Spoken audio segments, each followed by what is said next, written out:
करें शुरू। चैप्टर चल रहा था अपना पार्टनरशिप। पार्टनरशिप में अपनी क्लास चल रही थी बेटा, बेसिक खत्म हो चुका था, एडमिशन और रिटायरमेंट डेथ। एडमिशन खत्म हो चुका था और रिटायरमेंट हम कर चुके थे, और मैंने आपको हिंट दिया था कि बच्चों आप चाहो तो उसको मार के भी ला सकते हो, डेथ भी करा सकते हो, है ना। चलो कोई बात नहीं, अब करते हैं प्रैक्टिस, ठीक है बच्चों।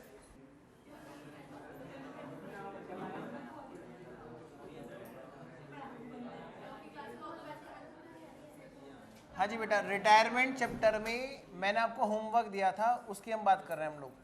प्रैक्टिस होमवर्क, हाँ जी, होमवर्क की प्रैक्टिस।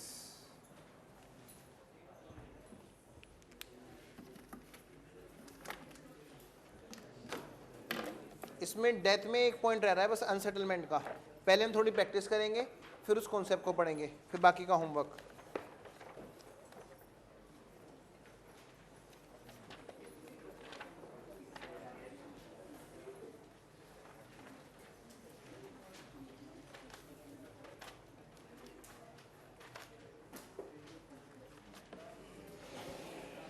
निकालो बेटा असाइनमेंट के क्वेश्चन नंबर फर्स्ट। कर लिया आपने ट्राई? उसमें तो कोई दिक्कत नहीं है ना। मैंने लास्ट क्लास में कौन सा क्वेश्चन कराया था आपको? थर्ड कराया था, जो अनसोल्ड था, है ना। फर्स्ट और सेकंड हो गया होगा, उसमें कोई डाउट तो नहीं है कोई डाउट? ठीक है। क्वेश्चन नंबर 4, कोई दिक्कत? क्वेश्चन नंबर 4 डन, सॉल्यूशन भी है। मुझे नहीं लगता इसमें टाइम वेस्ट करने से कुछ फायदा है। क्वेश्चन नंबर 5 किया? नहीं ट्राई किया? आओ बेटा, ये अनसोल्ड भी है, इसको हम सोल्व करेंगे, आओ।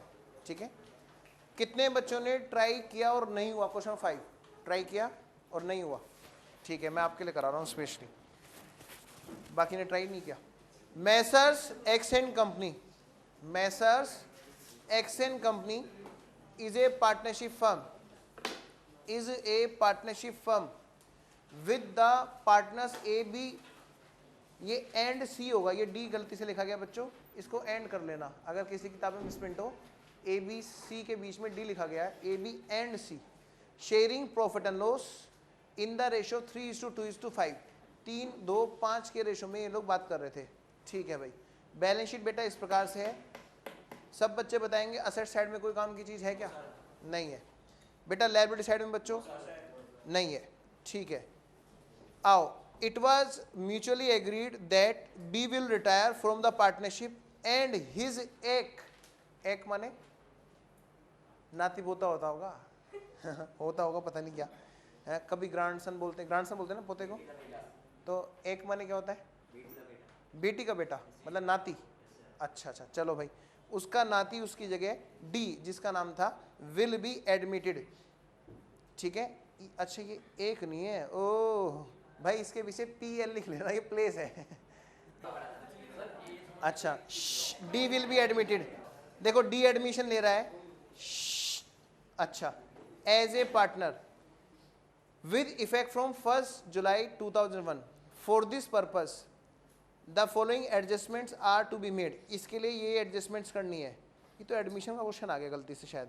Goodwill of the firm is to be valued 2 lakh due to firm's local advantage, but the same will not appear, underline करो, will not appear as an assets in the books of reconstituted firm। बेटा goodwill को books में नहीं दिखाना है, goodwill को books में नहीं दिखाना है, अकाउंट बिल्कुल नहीं खोलना है। ठीक है, अगर कैश लाया तो ठीक है, फिर तो अकाउंट खुलता ही है। अगर कैश नहीं भी लाया तो आप या फिर नहीं कर सकते। क्या नहीं कर सकते? या फिर नहीं कर सकते। आपको क्या करना है? सिर्फ और सिर्फ या तो करना है। अच्छा चलो जी building and plant and machinery, ये क्या है बेटा? इस पे स्टेप तो लिखे नहीं हमने। नया पार्टनर आ रहा है डी, चलो गुडविल वाले स्टेप पे क्या लिखोगे? गुडविल वाले पॉइंट पे स्टेप नंबर 5 लिखो। Step number 5, building and plant and machinery are to be valued at 90% and 85% of respective balance sheet value. बेटा ये सब क्या है? Step number 4। आगे पॉइंट नंबर 3 को पढ़ेंगे। In the reconstituted firm total capital will be 3 lakh which will be contributed by A, C and D in their new profit sharing ratio 3:4:3। बोलो बेटे, यहाँ पे 2 है, एक तो स्टेप नंबर 7 है और स्टेप नंबर फर्स्ट है, चेक करो ढंग से, एक तो स्टेप नंबर 7 है और एक स्टेप नंबर फर्स्ट है, नया रेशो बता रखा है और साथ में स्टेप नंबर 7 की बात कह रखी है कि भाई टोटल कैपिटल जो नई फर्म की है वो किस रेशो में बांट दी जाएगी। क्लियर, किताब में ध्यान दो। आगे चलो, क्या कहता है, the surplus fund if any will be use for repairing bank overdraft. कहते हैं देखो भाई तुम नई कैपिटल का बैलेंस शीट कर दोगे, जो बैलेंस शीट कराएगी वो कैश मंगा लोगे या पे कर दोगे। अब जो पैसा बच जाएगा बैंक अकाउंट में वो किसके लिए यूज कर दोगे, बैंक ओवरड्राफ्ट पे करने के लिए। क्लियर आगे चलो, कुछ नहीं भाई तुम्हें पता भी नहीं है क्या हुआ है। नेक्स्ट बताऊंगा, मुझे जाएगा तो लेने तो उस बात का। आगे, the amount due to retiring partner shall be transferred to his loan. जो भी रिटायरिंग पार्टनर की अमाउंट है उसको कैश पे नहीं करना है, टू बैंक नहीं करना है, क्या करना है, उसको लोन के अकाउंट में ट्रांसफर कर देना है। ठीक है, बस ये क्या बेटा, स्टेप नंबर बोलो, स्टेप नंबर 6 लिखो यहाँ पर, स्टेप नंबर 6। आपको नहीं लगता कुछ क्वेश्चन में गड़बड़ी सी लग रही है? रिटायरिंग पार्टनर का अमाउंट लोन में ट्रांसफर कर देंगे, ठीक है ना, और नया पार्टनर आया वो एडमिशन हो रहा है डी, कुछ गड़बड़ है इस क्वेश्चन में, मिसप्रिंट है। मैं आपको एक बात बताता हूँ, ये इलस्ट्रेशन नंबर 9 है सी इंस्टीट्यूट के स्टडी मैट का। हाँ, आई से स्टडी मैट में क्वेश्चन है इलस्ट्रेशन नंबर 9। यहाँ पर एक क्वेश्चन सही प्रिंटेड नहीं है, प्लीज़ आप एक बार चेक कर लेना, वहाँ से एक आध लाइन मिसिंग है, या तो क्वेश्चन एडमिशन का होगा या रिटायरमेंट का होगा, या एक ही टाइम पर एडमिशन कम रिटायरमेंट हो सकता है। लेकिन यहाँ पर एक दिक्कत है, यहाँ पर बोल रहे हैं कि रिटायरिंग पार्टनर का है, सही तो है, अरे सही तो है, तो एडमिशन कम रिटायरमेंट है, इस पर डालो हेडिंग एडमिशन कम रिटायरमेंट, हेडिंग डालो एडमिशन कम रिटायरमेंट। समझ गया, एक्चुअली मैंने ना क्वेश्चन के हेडिंग आगे डाल रखे हैं, ठीक है, और ये क्वेश्चन पीछे डल गया, डन, इसको आगे शिफ्ट कर देंगे नेक्स्ट टाइम। चलो बेटा सोल्व करते हैं फटाफट, एडमिशन कम रिटायरमेंट एक साथ। चलो जी बेटा बताओ, सबसे पहले क्या क्या चीजें करनी है हमें। एक तो हमें रिवैल्यूएशन अकाउंट बनाना है, आंसर नंबर 5 स्टडी मेट का 9 था। लो जी, आंसर नंबर 5 है असाइनमेंट का। एक तो बनना है इसमें, हाँ जी, रिवैल्यूएशन अकाउंट। नंबर 2 कौन कौन है इसमें, अबे कुछ नहीं यार ए बी सी और डी, ए बी सी और डी।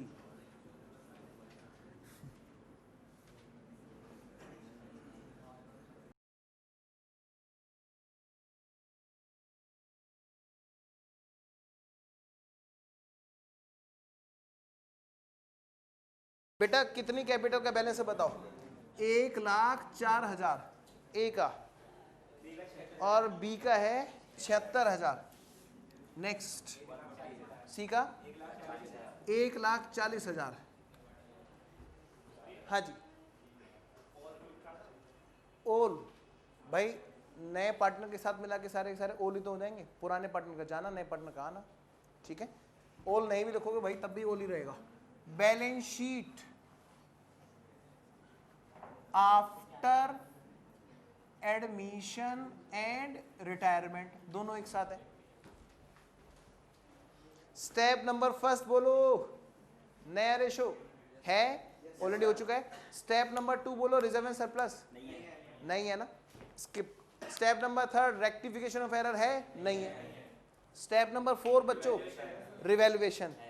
हाँ बेटा बताओ फटाफट, building plant and machinery, investment और डेटर्स, इन सब पर है। बिल्डिंग कितने की थी भाई बिल्डिंग, अच्छा लैंड में तो कोई चेंज है ही नहीं, बिल्डिंग कितने रुपए की, 2 लाख। अच्छा, और कौन सा, प्लांट एंड मशीनरी है ना, कितने की है, 3,80,000। अच्छा और बोलो, हाँ जी, इन्वेस्टमेंट 22,000। नेक्स्ट स्टॉक, इन सब पे रिवैल्यूएशन है, स्टॉक कितने का है, पुराना 1 लाख स्टॉक पे नहीं है, डेटर्स पे। अच्छा डेटर्स पे, डेटर्स कितने के हैं? 1,39,000। ठीक है बच्चों, मैंने उनको लिख लिया जिन जिन पर रिवैल्यूएशन है। सर इसी पे रोके रखना। बेटा बताओ फटाफट से, रिवैल्यूएशन में क्या क्या हो बच्चों? बिल्डिंग और plant and machinery to be valued 90% of respective book value और 85% ऑफ रेस्पेक्टिव बुक वैल्यू। 90% किसका बोलो? बिल्डिंग का। रेस्पेक्टिव का मतलब लगातार पढ़ना है, क्रमशः। ठीक है, दोबारा बोल रहा हूं, बिल्डिंग और प्लांट एंड मशीनरी दोनों को जितनी भी वो बैलेंस शीट में वैल्यू है उनके 90% और 85% पे ला देना है, यानी इनको घटाना है। बिल्डिंग कितनी घटेगी बोलो? 10%। हाँ, माइनस रिवैल्यूएशन 20,000। बताओ बेटे plant and machinery minus revaluation कितना? 57,000। एक बार चेक कर लेना, मुझे गड़बड़ लग रही है। अच्छा नहीं सही है, हाँ क्योंकि ये ज़्यादा परसेंट घटा ना। ठीक है बच्चों, बताओ कितना बचा?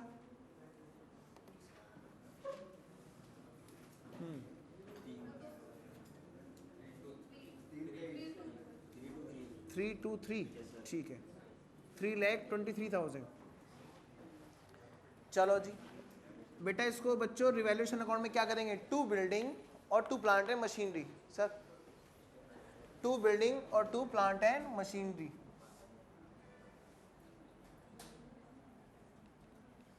फेस टू फेस वाले बच्चे साथ साथ उतारते रहे, ठीक है ना? जो रिकॉर्डिंग में बैठ के पढ़ रहे होंगे कहीं, वो पहले समझने पे ध्यान देंगे, बाद में उनके लिए दोबारा से डिस्प्ले हो जाएगा। हाँ जी बेटा, बिल्डिंग में बताओ बच्चों कितने? 20,000। और प्लांट एंड मशीनरी 57,000। इसी पे रोके रखना सर। हाँ जी बेटा आगे चलो। नेक्स्ट है अपनी एडजस्टमेंट डेटर वाली। डेटर पे क्या हो बताओ? डेटर्स पर एक काम। अच्छा, investments are to be taken over by retiring partner. ये तो बात, ये है step number 6। Investment are to be taken over by retiring partner. बच्चों यहाँ पर भी स्टेप नंबर 6 लिखो, लिख लो। Investments are to be taken over by retiring partner, step number 6 लिख लो यहाँ पर। क्लियर? आगे बढ़ो। Sundry debtors are consider good only 90% of balance sheet figure. अब सब बच्चे बताएंगे बाकी को क्या माने, बैड या डाउटफुल? डाउटफुल। ध्यान रखना, एकदम से बैड नहीं, ठीक है ना? गुड के बाद लोअर ग्रेडिंग होती है डाउटफुल, उसके बाद जाके लोअर ग्रेडिंग होती है बैड। क्लियर बच्चों? हाँ जी, तो कितने परसेंट है? 10%। 10% RABD बनानी है 13,900। बेटा revaluation account debit to reserve for bad debts 13,900 sir. हाँ जी, minus reserve for bad debts 13,900। 125,100। Face to face वाले बच्चे साथ साथ उतारते चलो प्लीज, लैंड के भी डालूंगा। हाँ जी, नेक्स्ट बताओ बेटे, स्टेप नंबर 4 पूरा हो गया बोलो। और भी कुछ बच रहा है क्या? अच्छा, इन्वेस्टमेंट्स नहीं बेटा, वो रिवैल्यूएशन का पार्ट नहीं है बाबू। बेटा वो स्टेप नंबर 4 नहीं है। इन्वेस्टमेंट वो घर ले गए। क्वेश्चन अगर ये बोलता है ना इन्वेस्टमेंट की वैल्यू को बढ़ाया या घटाया, उसके बाद लेकर गया पार्टनर, तब हम पहले उसको रिवैल्यूएशन में डालते, स्टेप 4 भी होता, फिर उसके बाद उसको स्टेप 6 में डालते। क्लियर बच्चों? यहाँ पे तो सिर्फ इतनी बात लिखी है, इन्वेस्टमेंट जितने के में वो लेकर गया, कोई चेंज नहीं आया उसमें वैल्यू में। कहाँ दे रखा है क्या? अच्छा एक चीज और है, वो लेके गया कितने पे लेके गया भाई? 25,000। ओके भाई, ये स्टेप नंबर 4 भी है, स्टेप नंबर 6 भी है, क्योंकि बच्चों 22,000 की बुक वैल्यू थी और वैल्यू चेंज करके लेके गया, यानी 3,000 रुपये पहले बढ़े, उसके बाद लेके गया। गुड, अच्छा पॉइंट पकड़ा आपने।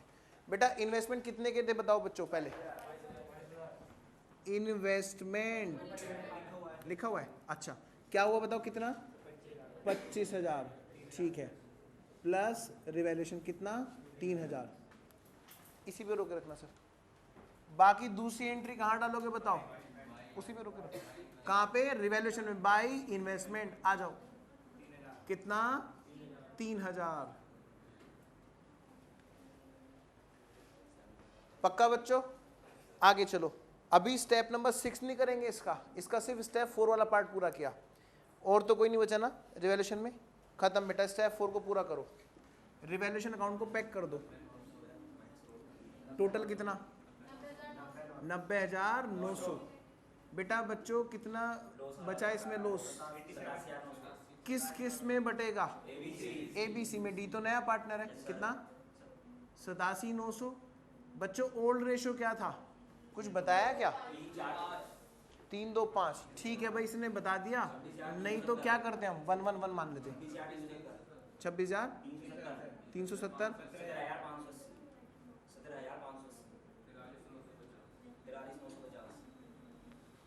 बच्चों रिवैल्यूएशन अकाउंट से कैपिटल अकाउंट में गया, capital account debit to revaluation. Capital account में क्या करोगे? To revaluation. 26,370, 17,580, 43,950। बच्चों कोई दिक्कत यहाँ तक? पक्का? स्टेप नंबर 1 नया रेशो मिल गया, स्टेप नंबर 2 था ही नहीं, स्टेप नंबर 3 भी नहीं था यहाँ पर, रिजर्व सरप्लस रेक्टिफिकेशन वाला। स्टेप नंबर 4 इसी पे रोक रखना। स्टेप नंबर 4 हमने पूरा कर लिया। इसके बाद बारी आती है बच्चों स्टेप नंबर 5, गुडविल। क्या हमें पता चल गया उसमें क्या है? स्टेप नंबर 5 में चाहे एडमिशन हो चाहे रिटायरमेंट, बेटा दोनों एक साथ मिक्स करेंगे। वैल्यूएशन दोनों जगह सेम है, वैल्यू पता चल गई। अब कोई मेथड बताया क्या? क्वेश्चन ने बताया, यस बता दिया उसने कि 2 लाख रुपए की गुडविल है। बेटा नया रेशो तुम्हारे पास, पुराना रेशो तुम्हारे पास, छोड़ो बाकी बातें बाद में। हाँ पहले कोने में, ओल्ड में बांटेंगे, न्यू में बांटेंगे, ABCD टोटल। सर कोई दिक्कत तो नहीं यहाँ पे? हाँ जी बच्चों, टोटल गुडविल कितने की है बोलो? 2 लाख की। ये 2 लाख की गुडविल पहले बेटा कोने में जाके बांट लो, उसके बाद देखो क्या गेनिंग सैक्रिफाइसिंग है, आपको टेंशन लेने की जरूरत नहीं। ओल्ड क्या था? 3, 2, 5। बेटा नया बताओ? 3, 4, 3। और पता है ये किस किस का? ACD। बी कौन गया? ABD। C गया ना? कौन रिटायर हो रहा है? उसी पे रोके रखना। B रिटायर हो रहा है बच्चों, B रिटायर हो रहा है। यानी ये है ACD और ये है ABC। बांटो बेटा तीनों। 60,000, 40,000 और जी 1 लाख। लो बच्चों शाबाश। 60,000, 80,000 और 60,000। शाबाश बेटा, इस पे कोई फर्क नहीं पड़ा। नो इफेक्ट, नो इफेक्ट, कुछ लिखेंगे भी नहीं। यहाँ बताओ बी को क्या होगा? 40,000 का सेक्रीफाइस होगा। इधर बताओ 20,000 का सेक्रीफाइस होगा। इधर इसको 60,000 का गेन होगा। बेटा एंट्री बताओ, entry. D's capital account debit to A's capital, sorry B's capital और टू सीज कैपिटल। बच्चों जो रिटायर हो रहा है उसका नाम है बी, और सिर्फ वही नहीं है जो सेक्रीफाइस कर रहा है। रेशो कुछ इस हिसाब से चेंज हुआ है कि जो पार्टनर ओल्ड वाला था और बच गया वो भी सेक्रीफाइस कर रहा है। देखो क्लियर? अच्छा सच सच बताओ, मैं एक बड़े मन से पूछ रहा हूँ, ये बताओ क्या वाकई में ये चीज सही है बच्चों को इस तरह से सिखाना, गेन सेक्रीफाइसिंग रेशो को झंझट से हटाना? पक्का ना? है जी? 12th में फंस जाते थे। चलो मतलब कोने में सही है मामला, है ना? ठीक है, डन। ठीक है बेटा, इसकी एंट्री करो। देखो क्वेश्चन ने क्या बताया, क्या वो पैसे लेके आ रहा है? क्या वो पैसे लेके आ रहा है? नहीं लेके आ रहा है। अब क्या होगा बताओ? ये केस कौन सा है बताओ? केस कौन सा है? Case number 4। अकाउंटिंग ट्रीटमेंट के हिसाब से केस नंबर 4 है। तो केस नंबर 4 में क्या कर सकते थे हम? या तो और या फिर। बेटा याद है ना मैंने कुछ खतरे के निशान बनवाए थे? जब क्वेश्चन कुछ हिंट दे दे, इधर ले आओ सर, जब क्वेश्चन कुछ हिंट दे दे तो हमें उसी के अकॉर्डिंग बात करनी होती है। जैसे क्वेश्चन ने बोला खबरदार जो तुमने गुडविल अकाउंट खोल दिया हल्का सा भी, क्या है ना, गुडविल अकाउंट अपीयर नहीं होना। इसका मतलब क्या है बच्चों? क्या करना है उसमें हमें? या तो सिर्फ गेनिंग सेक्रीफाइसिंग करना है, जिसकी हमने एंट्री बनाई। बताओ बच्चों, D's capital account debit to B's capital और टू सीज कैपिटल। कितना? 40,000 और 20,000। अभी कैपिटल की एंट्री छोड़ दो बीच में जगह, पैसे लाएगा तभी तो उसके खाते से निकालेंगे, बाई डीज कैपिटल। बच्चों डी की कैपिटल से निकल के बी के खाते में और सी के खाते में 40,000 और 20,000। पक्का? चलो आगे बढ़ते हैं। नेक्स्ट स्टेप नंबर 6 क्या था? एडमिशन वाला आएगा कैपिटल लाएगा, रिटायरमेंट वाला जाएगा अपने पैसे ले जाएगा। ये और बात है, क्वेश्चन ने कुछ तरीका बताया है। जाने वाले को एकदम इन्वेस्टमेंट दे रहे हैं, ले भाई कैश तो है नहीं, एक काम कर तू इन्वेस्टमेंट ले जा, जितना बचा उसको क्या बोल रहे हैं, क्वेश्चन क्या बोल रहा है, पेमेंट मत करो, लोन में ट्रांसफर कर दो। क्लियर बच्चों? पहले एडमिशन ले लेते हैं, चलो पहले एडमिशन करा देते हैं। बेटा एडमिशन वाले उसमें पहुंच जाओ चैप्टर में। स्टेप नंबर 5 क्या था? 6 कैपिटल का लाना। एंट्री क्या थी? Bank account debit to new partner's capital. बच्चों नया पार्टनर कौन है इसमें? डी। कर दो एंट्री बाई बैंक। किस बात के? कैपिटल वाली बात के। कितने रुपए लेके आया? क्वेश्चन ने तो बताया होगा। अच्छा नहीं पता, ये कैसे निकलेगा बेटा? बैलेंसिंग फिगर निकलेगी। कैसे? क्योंकि हमें ये पता है नई फर्म की कैपिटल कितनी है, हमें ये नहीं पता कि वो नया वाला पर्सन पैसे कितने लेके आ रहा है, बस इतना पता है बैलेंस शीट कितना है। बैलेंस शीट के जरिए हम बैलेंस फिगर निकाल लेंगे। क्लियर बच्चों? आओ तो फिर स्टेप नंबर 5 हम इसका तो कर नहीं पा रहे, रिटायरिंग पार्टनर का कर दें। स्टेप नंबर 6 हम इसका तो कर नहीं पा रहे, रिटायरिंग पार्टनर का कर दें। आओ बच्चों रिटायरिंग पार्टनर का करते हैं। रिटायरिंग पार्टनर कौन? बी। To investment. बच्चों कितने रुपए के इन्वेस्टमेंट है? 25। वो तो 22 के थे, अरे बढ़ाकर हमने 25 के कर दिए थे। अब 25 का अकाउंट खत्म करेंगे। जब बढ़ाया तो इन्वेस्टमेंट को डेबिट किया। मैं हल्का सा यहाँ पे लेजर बना के दिखा देता हूँ, हो सकता है कुछ बच्चे को दिक्कत हो। पहले बैलेंस था 22,000। टू रिवेल्वेशन हमने इसको बढ़ा दिया 3,000। अब ये खाता खत्म हो रहा है बाई बीस कैपिटल, बी की कैपिटल में ट्रांसफर होके 25,000 रुपये पर। इन्वेस्टमेंट के लेजर को बनाने की जरूरत नहीं है, रिवेल्यूशन में हमने डाल दिया बाई इन्वेस्टमेंट। अब पार्टनर्स कैपिटल अकाउंट में डाल रहे हैं टू इन्वेस्टमेंट 25,000। किसी बच्चे को कोई डाउट? चलो मैं आगे बच्चों। स्टेप नंबर 6 हमने रिटायरिंग वाले का पूरा कर दिया, ठीक है। अभी पूरा होना बाकी है, बल्कि लोन अकाउंट रह रहा है ना, लोन अकाउंट। बेटा सिर्फ बी का टोटल लगाएंगे सब बच्चे, आओ मेरे साथ साथ। सब बच्चे सिर्फ और सिर्फ बी वाले पार्टनर का टोटल लगाएंगे। कितना? 1,16,000 आएगा। 7 और 4 11। हाँ बी में बच्चों क्या करना है, देखो 1,16,000 में से वो ले जा चुका था 17,580 कम थे और 25,000 ले जा चुका था। बाकी जो बचा वो कहलाएगा टू बीज लोन 73,420 73,420। बच्चों मैं पहले इसको बैलेंस शीट में रखाता हूँ, ठीक है ना, काम खत्म हो जाएगा। बी के लोन का अकाउंट बनाएंगे तो उसका बैलेंस क्रेडिट आएगा और मैं लिख आता हूँ इसको। अब पार्टनर लोगों की बात करेंगे, 73,420। जो पार्टनर नहीं है हमने उसकी बात पूरी कर ली। क्लियर? अब बताओ बेटे, स्टेप नंबर 6 हो गया इसका। अब स्टेप नंबर 7, स्टेप नंबर 7 से ही स्टेप नंबर 5 पूरा होगा, एडमिशन ऑफ पार्टनर का। क्लियर बच्चों? स्टेप नंबर 7 क्या कहता है? कितना कितना बैलेंस सीडी है पार्टनर लोगों का, टू बैलेंस कैरिड डाउन। बच्चों कितने रुपए की कैपिटल है? 3 लाख है ना, बोलो। और ए सी और डी, बच्चों इनका नया रेशो क्या है बच्चों? 3:4:3, 3:2, 4:3। 90,000 और 90,000। बच्चों इतने रुपए इनके खाते में बैलेंस कैरी डाउन होने चाहिए जो बैलेंस शीट में कैपिटल बन के जाएंगे। बातें नहीं भाई, जो बैलेंस शीट में कैपिटल बन के जाएंगे। स्टेप नंबर 7, ठीक है, कर दो भाई। ए तुम्हारे यहाँ पर इतने घट चुके हैं और रहने भी चाहिए 90,000। बी तुम्हारी तो बात ही नहीं हो रही। सी तुम्हारे यहाँ पर 1,20,000 का बैलेंस कैरी डाउन रहना चाहिए और इतने खाते से तुम्हारे घट चुके हैं ऑलरेडी। सी तुम्हारे खाते में से इतने घट चुके हैं और 90,000 रह भी जाने चाहिए। तो कितने रुपए और लाने या ले जाने? बेटा किसी पार्टनर के अगर फालतू पैसे लगे हुए होंगे तो वो ले जाएगा to bank to bank to bank. अगर कम होगी बैलेंस शीट फिगर तो वो ले आएगा by bank by bank by bank. Done. पहले बच्चों ए का हिसाब किताब देखते हैं। उधर का टोटल कितना आ रहा है 1,04,000 और इधर का टोटल कितना आएगा भाई 1,16,370। क्लियर।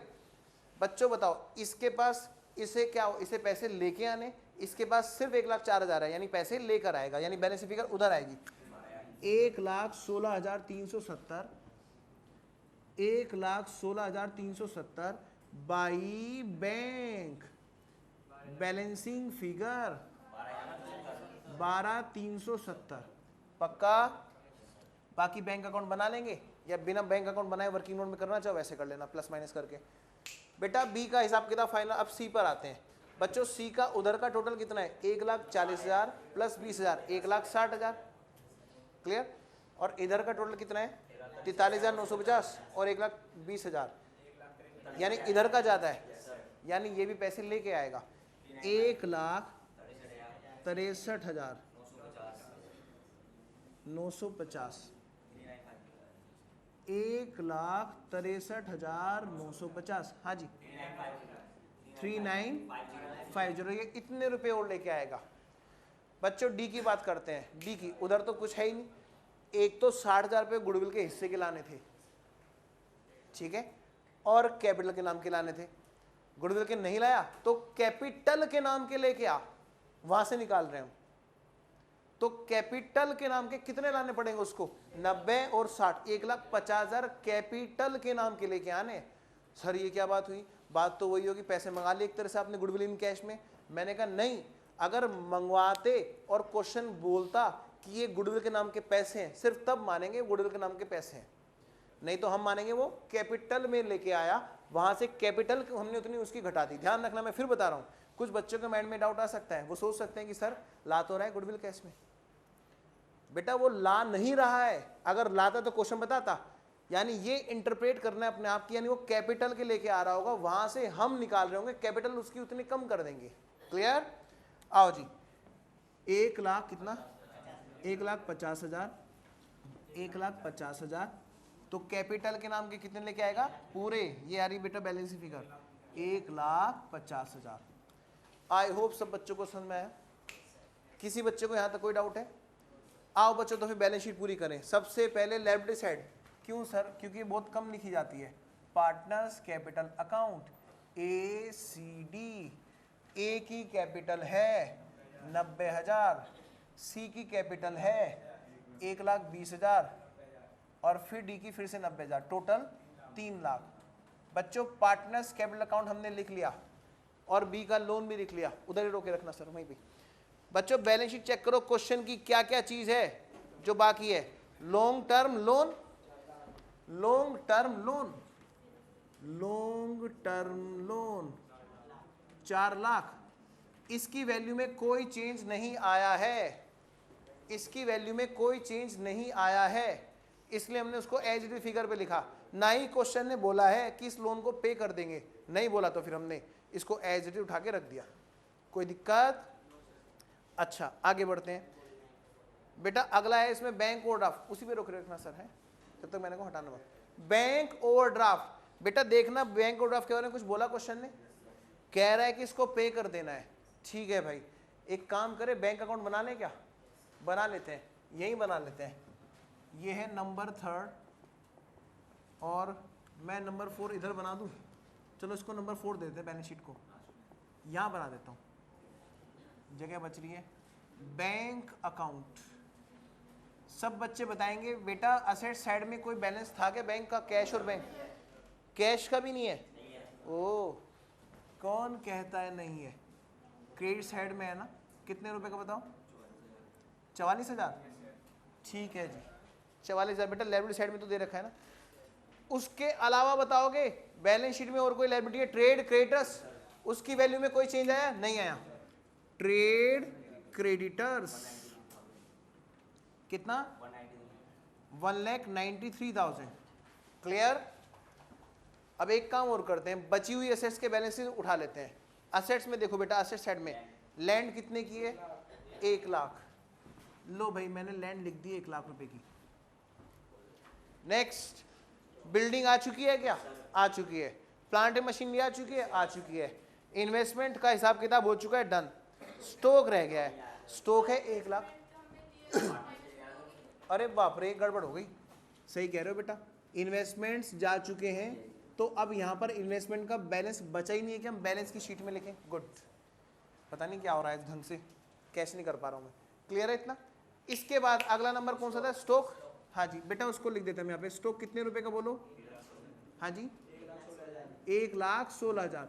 बच्चों इसमें कोई वैल्यू में चेंज नहीं आया ना, तो एज इट लिखा, डन। अब तो बस बैंक वाली एंट्रियां पूरी कर दो और देखो बैंक में बैलेंस डेबिट है या क्रेडिट है। डेबिट है, डेबिट ही होगा क्योंकि कैश काफी मंगा रहे हैं। लो बेटे, बैंक अकाउंट को पूरा करेंगे हम लोग। पहले पार्टनर्स कैपिटल अकाउंट को देखेंगे। बताओ बेटे बताओ, बैंक अकाउंट डेबिट कहाँ कहाँ हुआ? पैसा आया ना, एक तो डी लेके आया 1,50,000 कैपिटल के, लिख देता हूँ यहाँ पर 2 डीज कैपिटल 1,50,000। अच्छा, और देखो ए लेके आया 12,370 और सी लेके आया 3,950। टू एज कैपिटल 12,370 और टू सीज कैपिटल 3,950। क्लियर बच्चों? अब देखो कहीं किसी चीज का पेमेंट हुआ है क्या? देखो टू साइड में टू बैंक है क्या? नहीं है। किसी पार्टनर को कैश हमने पेमेंट नहीं किया कि हम लिखेंगे टू बैंक कहीं नहीं मिला। इसका मतलब कैश पार्टनर के रेस्पेक्ट में कोई नहीं घटा और कोई एंट्री तो है नहीं बैंक घटाने वाली। अब जो बैलेंस आया बैंक अकाउंट का वही फाइनल है। बच्चों टोटल बताओ लेफ्ट साइड का। 1,66,320। ठीक है भाई, अब इसमें से घटा दो by balance carried down to balance brought down. हाँ जी, 1,22,320। 1,22,320। हाँ जी बेटा, डेबिट बैलेंस है तो असेट साइड में जाएगा 1,22,320। और तो कोई बैलेंस नहीं बचा ना, तो फिर लगा लो बेटा फटाफट से टोटल। 1966 966 420। 966 420। सबने चेक कर लेना टोटल। अब मुझे बताओ फटाफट से, कोई डाउट है इस क्वेश्चन में? एडमिशन कम रिटायरमेंट समझ में आया? कुछ भी नहीं, एक बार एडमिशन कर लो, एक बार रिटायरमेंट कर लो, इतना सी बात है। बस करना है एक साथ है क्वेश्चन में, डन। फटाफट उतारेंगे सब बच्चे अब, जिसका रह रहा है। कितने बच्चे उतार रहे हैं?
हाँ जी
आंसर नंबर कौन सा है? ये 6 है।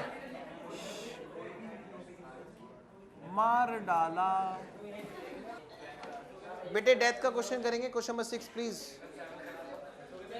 7 भी करा दूंगा, टेंशन ना लो, पहले 6 करने दो। अच्छा अब बातें नहीं। You are giving the balance sheet of messrs X and company, messrs X and company as on third, ये क्या, 31 December 1989, consisting of 3 partners, 3 partner लोग हैं बेटा, मिस्टर जे है, मिस्टर डब्ल्यू है और मिस्टर एन है। चलो कोई भी यहां पर मिस नहीं है, ठीक है। हाँ, मिस्टर जे, डब्ल्यू और एन। बेटा मैंने आपसे वादा किया था कि आपको जो भी क्वेश्चन होंगे उसमें डेट देखकर डेथ कराएगा क्वेश्चन। देखो यहां पर भी ऐसा ही है, एग्जाम में भी ऐसे ही होगा, बाकायदा डेट देख के होगी।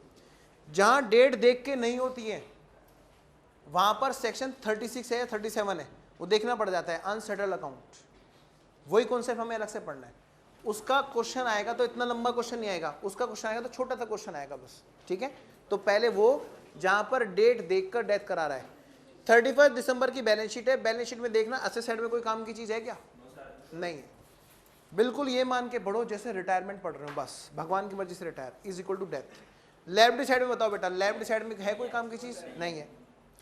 आगे पढ़ो, मिस्टर एन रिटायर, मैंने बोला भगवान की मर्जी से रिटायर, बस डाइड नहीं बोला, मैं क्या बोला, मिस्टर एन भगवान की मर्जी से रिटायर्ड, बस रिटायरमेंट पढ़ रहे हैं हम एक तरह का। On 1/1/1990 the following information is available, 2260 receive from Y. Y कौन है भाई? होगा कोई पार्टनर तो है नहीं। वाई से 2260 रुपए रिसीव हुए, किस बात के? रेंट के नाम के। Was credited to Y's account. बताओ बेटे, वाई कोई किराएदार होगा, अब किराएदार से किराया वसूल हुआ तो मकान मालिक के लिए क्या है वो? इनकम। तो उसको एंट्री कहां पे डालनी चाहिए? क्रेडिट कहां पे करना चाहिए? इनकम में। ये फर्म एक लैंडलॉर्ड का काम कर रही थी, इसने किसी को रेंट पे कोई चीज दे रखी थी, उससे बेटा रेंट आया, वाई नाम के आदमी से रेंट आया, तो बेटा क्रेडिट कहां पे होना चाहिए? इनकम में। और इनकम में क्रेडिट न करके इन्होंने किराएदार के खाते में क्रेडिट कर दिया। एक तरह से उसने क्या किया? क्रेडिटर बना दिया ना अपना, वाई को क्या बना दिया? क्रेडिटर। पक्का? या अगर वो डेटर में था तो उसका डेबिट बैलेंस घटा दिया। यस, इसने लिखा है he has already A debit balance for other transaction. इसका मतलब बच्चों वाई एक डेटर भी था किसी गुड्स वगैरह किसी और चीज के लिए, क्लियर, और वो किराएदार भी है। पक्का? अच्छा बताओ बेटे, इसने इसका मतलब क्या किया? उसको डेटर में से उतने अमाउंट कम कर दिए क्रेडिट करके। पक्का? क्रेडिट डेटर में थोड़ा ना करना चाहिए था, कहां करना चाहिए था? इनकम में। पक्का बच्चों? Step number 3, good. 1-2 बच्चे बोलते रहते हैं। Step number 3, rectification of error लिखो, और यहीं लिखो इसका रेक्टिफिकेशन वाली एंट्री क्या होगी, अपने आप बनाओ। कौन कौन से अकाउंट इन्वॉल्व हैं? हाँ जी, कैश या बैंक? कैश अकाउंट है ना इसमें, तो cash account maintain, cash account. और कौन सा बोलो? रेंट इनकम अकाउंट और वाइज अकाउंट। बात समझ लो बेटा। कैश अकाउंट में क्या होना चाहिए था? डेबिट। उसमें क्या हुआ है? उसमें कोई भी गलती नहीं बताई, यानी वो डेबिट हुआ है। बच्चों रेंट इनकम में क्या होना चाहिए था? बोलो, क्रेडिट। उसमें क्या हुआ है? कुछ भी नहीं। तो क्या करेंगे बताओ? नालायक, डेबिट करेंगे बता रहा है। क्रेडिट। रेंट इनकम में होना क्या चाहिए था? क्रेडिट। और क्या हुआ है? कुछ भी नहीं। क्या करेंगे रेंट इनकम में? क्रेडिट। आ रहा हूं ना अभी। नेक्स्ट, वाइज अकाउंट में क्या होना चाहिए था? वाई मतलब डेटर, वाई मतलब डेटर। बताओ बेटे क्या होना चाहिए था? कुछ भी नहीं। और हो क्या गया है? क्रेडिट। मतलब डेटर लिख लो वाई की वजह तो ज्यादा अच्छा रहेगा, क्योंकि वाई का नाम बैलेंस शीट में कहीं नहीं दे रखा, डेटर के रूप में दे रखा है। तो डेटर अकाउंट में क्या होना चाहिए था? कुछ भी नहीं। और हो क्या गया है बताओ? क्रेडिट। बताओ बेटे कैसे सही करेंगे? डेबिट करके। बनाओ एंट्री, यहाँ पे रेक्टिफिकेशन क्या है? Debtors account debit to rent income. Debtors account debit to rent income. और बेटा और बात सुनो, ईयर खत्म हो चुका था, हम तो अगली डेट पे खड़े हुए हैं। बैलेंस शीट बन चुकी थी, मतलब फाइनेंशियल स्टेटमेंट बन चुके थे। पक्का? एक बात बताऊं तुम्हें, जो कॉन्सेप्ट हमने पढ़ा था रेक्टिफिकेशन ऑफ एरर चैप्टर में, उसने ये नहीं कहा था ईयर खत्म होने के बाद, उसने कहा था फाइनेंशियल स्टेटमेंट बनने के बाद। बेटा एक ईयर में 2 फाइनेंशियल स्टेटमेंट नहीं बना सकते हम, 6 महीने बना लेंगे। तो अगर क्वेश्चन 31 दिसंबर को भी एडमिशन या रिटायरमेंट करा रहा होता ना, डेथ करा रहा होता, तब भी हम यही काम करते, P&L एडजस्टमेंट को ही हम क्रेडिट या डेबिट करते। रीजन, क्योंकि कॉन्सेप्ट ये कहता है कि ट्रायल बनने से पहले तो एक्सप्लेनेशन नोट, ट्रायल के बाद और फाइनल अकाउंट बनने से पहले तो general entry with the help of suspense, और फाइनल अकाउंट बनने के बाद उसने ये नहीं कहा ईयर खत्म होने के बाद, उसने क्या कहा फाइनेंशियल स्टेटमेंट बनने के बाद अगर गलती पता चली, चाहे बेटा सेम ईयर में पता चल रही हो, क्योंकि वो इफेक्ट प्रॉफिट एंड लॉस में जा चुका है फाइनल अकाउंट बनने की वजह से, तो उसको एडजस्ट करेंगे। डन। तो बेटा अब क्या करोगे बताओ, रेंट इनकम का नाम P&L एडजस्टमेंट, लिखो वहां पे P&L एडजस्टमेंट। ठीक है, आओ जरा नेक्स्ट अगला पॉइंट पढ़ो, बोलो। Machine purchase on 31 December 1989 for ₹6,000, machine purchase की गई 31 दिसंबर 1989 को 6,000 रुपए की, डेबिटेड टू परचेज अकाउंट, उसको डेबिट कर दिया गया परचेज अकाउंट में। इरेक्शन चार्ज थे 1,000 रुपए के, उनको भी उठाया और रिपेयर में डाल दिया गया। बात समझ रहे हो बच्चों? बोलो बेटे बोलो, कैश अकाउंट में क्या होना चाहिए था? क्रेडिट, उसमें तो कोई गलती नहीं बताई, ठीक है क्रेडिट ही है, कोई रेक्टिफिकेशन गुंजाइश नहीं। परचेज अकाउंट और रिपेयर अकाउंट में क्या होना चाहिए था? कुछ भी नहीं, कुछ भी नहीं, और क्या हो गया है? डेबिट। तो कैसे करोगे उसको ठीक? क्रेडिट करके, टू परचेज 6,000 और टू रिपेयर 1,000, पक्का लिख लो यहीं पे, टू परचेज 6,000 और टू रिपेयर 1,000। होता तो ये बेसिक कॉन्सेप्ट है, कहां से जनरल एंट्री लेजर से उठ के आया, और बच्चा यहाँ पे ये देखता नहीं, सोचता है कोई नई चीज पढ़ने जा रहे हैं हम, P&L एडजस्टमेंट। वो ये बेटा कोई नई चीज नहीं होती, अलग अलग सोच के पढ़ोगे तो लगेगा हम एक दुगनी चीज पढ़ने जा रहे हैं। नेक्स्ट आगे देखो, और देखो डेबिट कहाँ होना चाहिए था? बोलो मशीनरी अकाउंट, और मशीनरी अकाउंट में क्या हुआ? कुछ भी नहीं, तो क्या करेंगे? मशीनरी अकाउंट डेबिट करेंगे। लिखो बेटा मशीनरी अकाउंट डेबिट, कितना? 7,000, पक्का ना? क्योंकि इरेक्शन चार्ज मतलब इंस्टॉलेशन चार्जेस, वो भी जुड़ेंगे कैपिटल एक्सपेंस। बेटा अब क्या करोगे बताओ? रिपेयर और किसका किसका नाम? परचेज का नाम क्या करोगे? P&L एडजस्टमेंट, काट के लिखो P&L एडजस्टमेंट।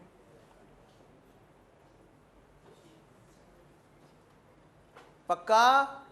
आगे चलो बेटा next, interest of 2408, interest of 2408 was paid in advance. बच्चों 2,408 रुपए का इंटरेस्ट एडवांस में पे कर रखा था, तो बेटा प्रीपेड इंटरेस्ट है, मतलब प्रीपेड इंटरेस्ट होगा। कोई लोन है बैलेंस शीट में, दे भी रखा है, दे रखा है 6% वाला, ठीक है भाई। But the entire amount was charge to profit and loss account. पक्का? बेटा बहुत आराम से, बहुत धीरे धीरे, जितना धीरे चलोगे उतना इजीली क्वेश्चन हो जाएगा। इंटरेस्ट पे करते हैं तो इंटरेस्ट डेबिट होता है और कैश क्रेडिट होता है, क्योंकि कैश अकाउंट है यहाँ पर, सिर्फ बैंक अकाउंट नहीं। तो कौन कौन से अकाउंट इन्वॉल्व है? Interest account, prepaid interest account और कैश अकाउंट। दोबारा बोल रहा हूँ, इंटरेस्ट अकाउंट जो करंट ईयर का इंटरेस्ट है, अगले वर्ष का इंटरेस्ट एडवांस में देना, प्रीपेड इंटरेस्ट अकाउंट, ठीक है ना? और क्या? तीसरा कैश अकाउंट। पहले कैश अकाउंट को निपटा लेते हैं। कैश अकाउंट में क्या होना चाहिए था? क्रेडिट। क्या हुआ है उसमें? क्रेडिट हुआ है, उसमें कोई गलती नहीं है। सेकंड, इंटरेस्ट अकाउंट में क्या होना चाहिए था? कुछ भी नहीं, क्योंकि इंटरेस्ट अकाउंट रिप्रेजेंट करता है करंट ईयर वाले खर्चे को, करंट ईयर वाले खर्चे को जो प्रॉफिट लॉस में भेजा जाता है, उसमें कुछ भी नहीं होना चाहिए था। और हो क्या गया है? डेबिट। हो क्या गया है? डेबिट। दोबारा बोल रहा हूं, इंटरेस्ट अकाउंट करंट ईयर के खर्चे को रिप्रेजेंट करता है, रेवेन्यू नेचर को, और prepaid interest person plus representative जो अगले वर्ष का एडवांस रिप्रेजेंट करता है। इंटरेस्ट अकाउंट में क्या होना चाहिए था? ये तो अगले वर्ष का इंटरेस्ट था, प्रीपेड इंटरेस्ट में डेबिट होना चाहिए था, इंटरेस्ट में डेबिट नहीं होना चाहिए था। दोबारा बोल रहा हूं, इंटरेस्ट में क्या होना चाहिए था? कुछ भी नहीं। क्या हो गया है? डेबिट। कैसे ठीक करेंगे? क्रेडिट करके। लिखो वहां पे to interest, to interest, to interest लिखा, क्वेश्चन पे लिखते चलो। प्रीपेड इंटरेस्ट, अगला कॉलम देखो, अगला अकाउंट कौन सा इन्वॉल्व है? Prepaid interest. प्रीपेड इंटरेस्ट में क्या होना चाहिए था? बोलो डेबिट। प्रीपेड इंटरेस्ट में क्या होना चाहिए था? डेबिट। और हुआ क्या है बच्चों? कुछ भी नहीं। क्या करेंगे बताओ? रेक्टिफिकेशन कैसे होगा? डेबिट करके। लिखो वहां पर prepaid interest account debit, prepaid interest account debit. तो रेक्टिफिकेशन एंट्री क्या बनी? Prepaid interest account debit to interest. हाँ बेटा, इनमें से कोई ऐसा अकाउंट है? यस। नाम क्या करेंगे उसका? P&L adjustment. किसका?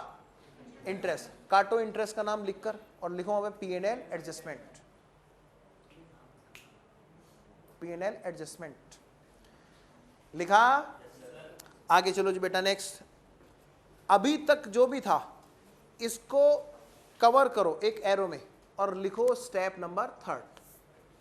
एक साथ एरो बना लो तीनों पर, ठीक है ना, और ब्रैकेट टाइप से बना लो और लिखो वहां पे स्टेप नंबर 3। ये तीनों चीजें स्टेप नंबर 3 की है।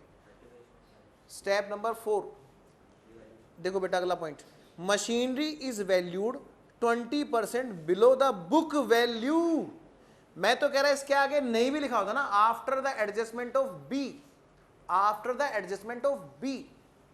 बेटा एक छोटी सी बात बताओ, अगर मैं एसी लेके आया या मैं कोई चीज लेके आया, कोई असेट्स लेके आया, जब नया पार्टनर आएगा तो उसे देखेगा ना, और उसे देखेगा आज के हिसाब से तो मार्केट के हिसाब से इसकी वैल्यू इतनी है। रिवैल्यू वो चीज को देख के बात करता है, वो ये नहीं देखता कि आपने बुक्स में क्या दिखा रखा है, वो प्रेजेंट सिचुएशन को देख के बात करता है, इसकी मार्केट वैल्यू इतने रुपए की कायदे से। तो और हम कहते हैं हमने बुक्स में कितना दिखा रखा है, चलो भाई इसको ठीक करते हैं, अपडेट कर देते हैं।